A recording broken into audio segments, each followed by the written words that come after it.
Sarah. All day. Hell yeah. Arm wrestling's about to take place. Yeah.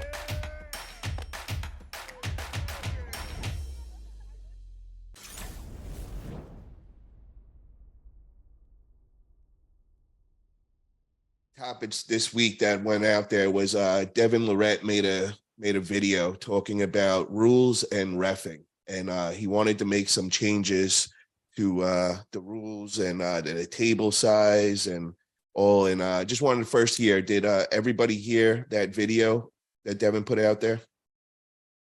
I believe I briefly watched it. What was the main summary of it? He wants the pads extended, you said, or what was the main things he said in that? Okay, so the main things that he wanted to do was on the elbow pads, he wanted to extend them a quarter, inch and a quarter to an inch and a half on each side to make the pads a lot bigger.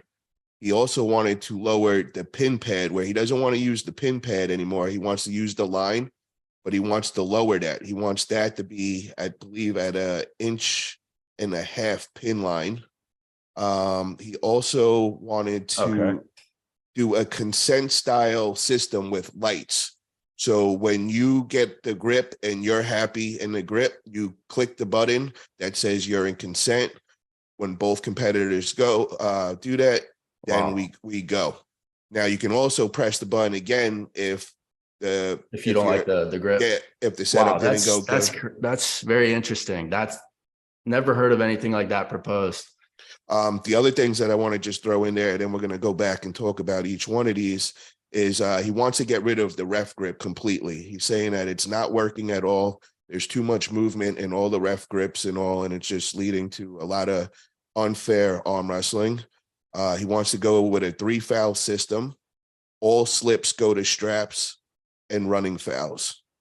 So let's break this down, guys. Let's start off with Adam. First off, do you think we need to have rules and ref change to begin with? Do you think that we need to change the size of the table and all that? Short answer, no. I think anybody who's sitting there and I mean, look, those are all great propositions. And I mean, Devon is more knowledgeable and has been around the sport than anybody. But at the end of the day, when you're requesting for something to be different, it's to benefit you. I was going to say, especially the elbow pads, I was like, so that's more like a WAL pad. That's definitely going to be working towards his favor, in my opinion. Well, it's not so much the WAL, because what WAL did was they just added the 2 inches on the back of the pad, but not on the front. So he wants it on the front and the back and the sides, or all the way around. He wants to add them. So he wants a significant bigger elbow pad. And also, what's your guys' thoughts on that? You said the pin line shorter as well, correct? Yeah, a lot shorter. I think we're around 2 inches right now is the standard. He wants it to be between an inch and a quarter and inch and a half. Okay. So first, elbow pads. What's your thoughts on elbow pads, making them that much bigger? I think it's going to help people with the dragging style, King's move style. Could potentially help someone like Jerry who's going forward as well. I think it just gives more room for like technical options because you're not cornered into a tiny little. It just makes more of a freedom style. So there's more technical options. Yeah, I mean, when you sit there and you want to increase the elbow pad and you want to decrease the depth of the pin line, you're basically you're expanding the match. You're expanding the match. There's a lot more that can happen. And look, I mean, that even benefits someone like me. Do I think that we should go as far as doing that? I don't know. The bigger issue is if you try to implement something like that, well, who's going to follow it? There's 10,000 arm wrestling organizations. It's the whole reason why we can't figure it out like the UFC. You know what I mean? We need to, there's no one organization. So somebody adopts this, then somebody doesn't. Well, what happens when, a rankings match happens on this table? Does it apply to this rankings that actually went off of matches that were on this rule set? The bigger issue is we got to be more unified, and then we can sit there and talk about official rule changes, because right now there is technically no rule changes. Everybody has their own. I mean, they're pretty well.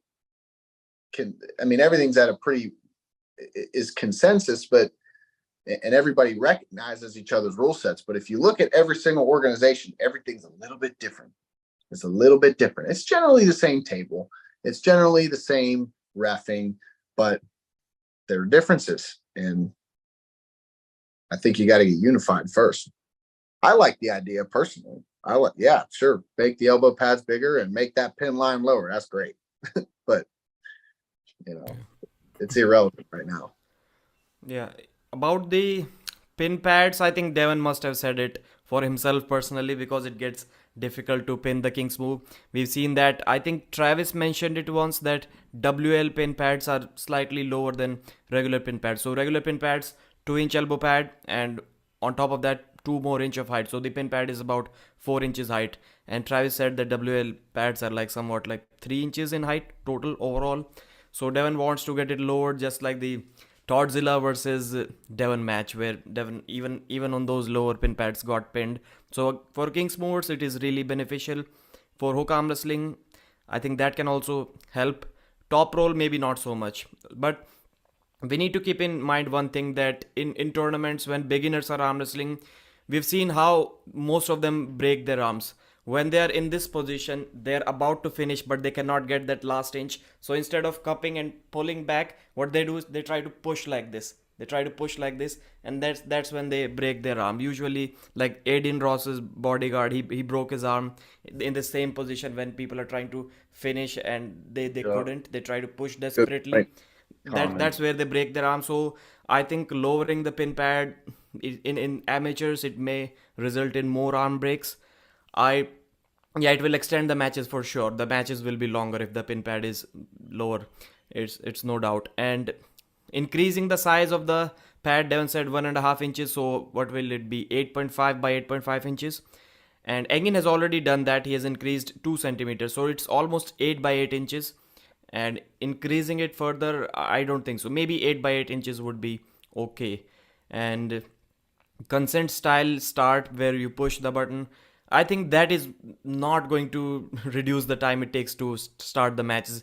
In my opinion, it is going to probably increase it. Make it more complicated potentially too. It seems like could make it more complicated. I mean, where's the button? Is the button on the peg or on the table or table side? Yeah. So what happens? Your hand is rested there and you accidentally put there's no. I mean, it should be the way that the refs are in control of the match, because if I'm in control of the match and you're in control of the match, we don't agree. So how's the match in order? It has to have a neutral party to set us and make it fair. I mean, that's the only way. I 3 running foul system plus 3 foul system. Both of these, I don't think they can work simultaneously. You're already having 3 fouls in one round, and now you're also having running fouls on top of that. I generally don't like this rule. If you have running fouls, have 2 fouls, or just don't have running fouls. Because let's say if I have a small foul, it's a running foul, but I know that I have 2 more fouls. So what am I going to do is I'll lift my elbow like a crazy big elbow foul, and then just get the match restarted. Yeah. So where's the point of having a running foul if I can still get the match restarted without losing the round? I hope I'm making myself clear. A small foul, the match, I'm on the running foul, I feel like I'm going to lose, I'm going to lift my elbow 3-4 inches, and then that's a big foul. They will have to restart the match, or I'm going to pin the opponent easily because I've gained that much advantage. And still the match is on because it's a 3 foul system like WL used to do. So 3 fouls and running fouls, I don't think they simultaneously make any sense to me. All slips go to strap. Yeah, that can be good. But one thing that I'm surprised Devon didn't want to bring from the old WL style that can be the most beneficial is the rounded squishy elbow pads. That's the only thing we need to do to reduce the fouls. Probably 30-40% of small elbow fouls are gone because of that elbow pad. And that is, I have not heard any elite arm wrestler or organizer talk about implementing those squishy round type of elbow pads. Instead of doing something crazy like saying in rules meeting that small fouls will not be called. How do you write that? That has been my concern every single time. When you say that small fouls will not be called, you cannot write that down, and rules should be something that you can write down. Can you just imagine any organization officially writing their rules on their website that small fouls will not be called? I don't think it can happen, and nobody does that. Nobody does that. In rules briefing, if you are going to say that we're not going to call small fouls, of course the athletes will gain a lot of confidence after that, and they will try to take advantage of that. So instead of saying that, have a squishy elbow pad where your elbow kind of sinks down, and then the fouls will be reduced, and if still there is a foul, then call it. I think that can be the best option. Wasn't the squishy elbow pads though? Isn't that kind of with the rounded pads? Didn't that lead more to that King's move? That's really what made that work and kind of be a real problem. Was the angle that he gave the King's mover? I don't think so. It has anything to do with the King's movers, because that is not a foul. If you're in a King's move and your tricep is resting on the elbow pad, but your elbow isn't, let's say this is the elbow pad and your elbow is like that, but your tricep is on the pad, it's still not a foul. So I don't think the squishy elbow pad matters much in a King's move. What's your guys' thoughts with a flat elbow pad or a squishy one? What would you guys think would be the better move? I've heard them referring to that WAL pad as a pillow.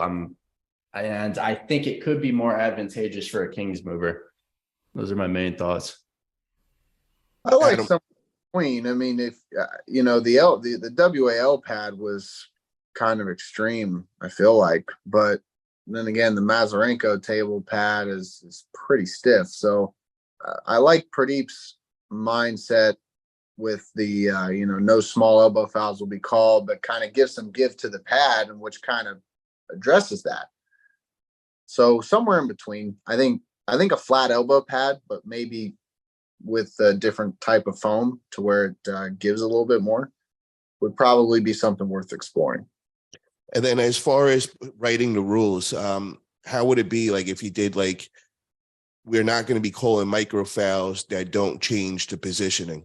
Is that just, that doesn't work in the rule set? Like, what's your thoughts on that? I mean, I think they just have to say it in a way to where it's nuanced, to where it's the referee's decision whether or not that minor foul was impactful to the match or whether it was not impactful. So it's up to the referee's discretion, I would assume, is how they would word it. Yeah. Problem with that is it's just subjective. It allows for, and sometimes sometimes there's no other way, but if I like that idea, Tom, revert it to the referee, but then again, what makes the referee credible? I mean, they have to be, certified. Then it just, that leads into another topic. Did you hear that Engen was saying that he's going to have a referee from North America in the future East versus West? Yeah, we got Luke Polcher is going to be at the first one. And then, that's going to be the minimum is one North American referee, possibly two at the ones. What are you guys' thoughts on this? Do you think this is going to work in favor of North Americans? It's not really going to make any change? Or like, what's your guys' thoughts on that? I don't think it's going to make that big of a change. I mean, they're all certified referees. I think a lot of the bias thing may be to appease fans, and that's why it may be something that he decided to do, which I think is logical. But I think the officiating is still going to be, credible referees. Yeah, I think this is good because it just gives a broader range of refs. I mean, Luke Polcher is a very, very good referee, and I think his skill sets are valuable at somewhere like East versus West. Do I think it helps North Americans? No, because he's a good ref because he enforces the rules, not because he is a biased ref. Yeah. So I don't know. I mean, then the question is North Americans been getting cheated by the referees? My answer to that is no. Yeah, I don't think so. I don't think. Everybody about what they want to cry about, but I mean, Devon's shoulder was just as bad as Gennadi's. I mean, goodness gracious. You know what I mean? Yeah, I agree totally. I don't think the refs are being biased in any kind of way. I do think they made a couple of mistakes, but I don't think it was on purpose, and I don't think it was in a biased way. And I think it's really hard for referees, the position they're put in.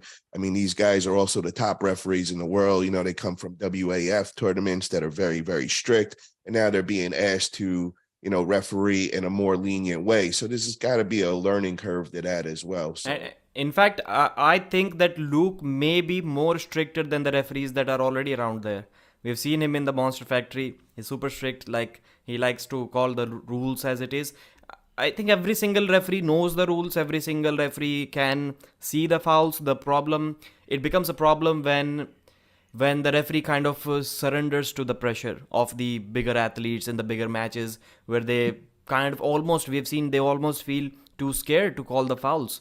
The ton of movement in the referee's grip, the referees were so powerless that they had to change the referee's grip. Now East versus West is the only organization where they still call it a referee's grip, but movement in a referee's grip is not a foul. It's just a warning. So my question is, why would you even call it a referee's grip? Just have it a normal way. It's not like they've completely changed the meaning. Only place where you can move in the referee's grip and it is not going to be a foul, only a warning. So that's the problem. And good thing is that Luke is strict. If they invited somebody who is not strict, really lenient on the rules, then it could have been a problem, because one match we're going to see absolutely strict reffing or somewhat strict reffing, and the other match we're going to see, so a difference in refereeing could have been there. But with Luke, I don't think it's going to be the case. So that's actually good, I think. Pradeep, what's your thoughts on Devon's statement on getting rid of the referee grip completely and going to a set grip like WAL used to do? If that reduces the amount of fouls, or mainly I would say if that reduces the amount of movement that athletes are doing before the go, because to me it's absolutely crazy. There are two things that I absolutely hate about arm wrestling rules, and first one of them is a false start is only a warning. Like, that's just ridiculous to me.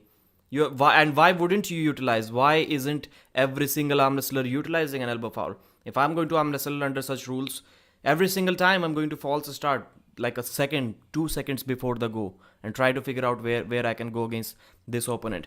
Everywhere you see, I know I'm comparing with different sports, but like 2011 IAAF Athletics Championships, Usain Bolt false starts, and bye, just come back 2 years later. You're out of the race. Same thing in many sports. A false start is a straight away disqualification, and in arm wrestling, it's not even a foul. Like, false start should 100% be a foul, not a warning. That's what I think. And movement in referee's grip, yeah, that should be a foul. If the set grip is able to prevent that somehow, then I'm okay with it. But since Devon is suggesting that, I somehow doubt that it is going to prevent the movement, because Devon always likes to pull back a second or two before the go. So if that allows more movement to happen before the go, then it's a bad thing. Yeah, my only qualm with that would be is if I believe it might be a little better for a taller opponent, being out of the ref's grip and doing a set grip. It gives them more time to move around in the setup and all. And so I think that could be kind of unfair. I think we just kind of got to be more strict with the ref's grip and keep the ref's grip. What's your thoughts on that? The first 30 seconds is already there for that. You want to move, you want to test if you can take a grip or you're not.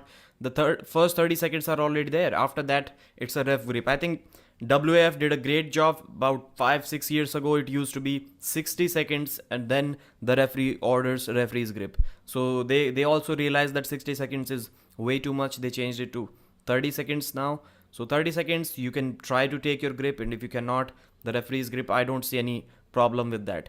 And moving, if you ask a 100-year-old lady who's probably never thought about any sports, if you ask her, there's this game, arm wrestling, should side pressure or back pressure be allowed before the referee says go, and she'll be like, no, that's stupid, that shouldn't be allowed. Like, that's just common sense. But in arm wrestling, you can pull back as much as you want before the go, you can go sideways as much as you want before the go, and that to me is absolutely ridiculous. Adam, what's your thoughts? Would you rather set grip or ref grip? I think referee's grip. I like how it is. You get 30 seconds, negotiated grip. I mean, some guys, there's all different styles of arm wrestling. Some guys like to grab lower, some guys like to grab higher, like to be more out into the hand, grab more real estate. And there's plenty of ways that you can do that and still be fair. And that's what makes arm wrestling so beautiful. Is there's so many different ways to do it. So let the guys negotiate a grip, and if they can't do that after 30 seconds, then referee's grip. And like you said, Preet, referee's grip. Don't move. They set you. But again, just the pressure from some of the big athletes and the big stage has made that referee's grip turn into something else sometimes. And that's a shame. But I think we just need to get back to a strict referee's grip. I think bringing Luke into this, I think that will be enforced, just like you guys said, Luke's a little more strict, and I don't think he's going to get intimidated. That kind of reminds me of the rolling start. Some people used to say that, well, when we used to run or sprint, they were like, well, my acceleration is not that good. Let's do a rolling start and then a 60-meter sprint. And in a rolling start, they would do awesome because their start isn't that great. But that start, guess what? It's a part of the game. It's as important as your top speed or The top set power. grip is essentially the rolling start of arm wrestling. Yeah, that's a rolling start where you apply that's Yeah. exactly what is happening in every league. King of the Table, East versus West, they're doing rolling starts. They're not like ready go starts, strict where you have to burst immediately. Rolling starts, that's what is happening right now.